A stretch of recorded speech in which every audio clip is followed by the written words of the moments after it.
Hello anh em đã quay trở lại với cả Deotech. Thì trên tay mình đây đang là một chiếc Switch đến từ nhà Glorious, là Glorious Link. Và nếu như anh em có theo dõi mình ở trên kênh Deotech thì mình đã sử dụng con Glorious Panda từ cái hôm mà mình bập bẹ chơi phím custom cho đến bây giờ. Mình vẫn đang cắm ở trên con NG80 này, vẫn đang dùng Glorious Panda. Và mình thấy Glorious có thêm một cái loại nữa là Linear.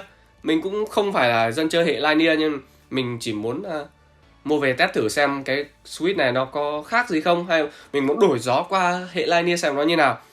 Thì mình sẽ phải nhấn mạnh lại một điều trước khi anh em đến với cái phần sao test, là mình là người chơi hệ textile và mình không biết quá là nhiều. Nói chung là mình không thể gõ được Linear. Mình chỉ cố gắng trong cái video này mình sẽ cố gắng đem đến cho anh em cái sao test mà thôi. Còn đánh giá tổng quan đấy thì mình thấy là nếu như mà với mức giá mình mua được, mình mua lại ở trên group, thì nó chỉ với là 350.000 cho 32 con Switch. Còn nếu như mà mua mới 700.000 cho 32 con Switch thì mình sẽ không bao giờ mua.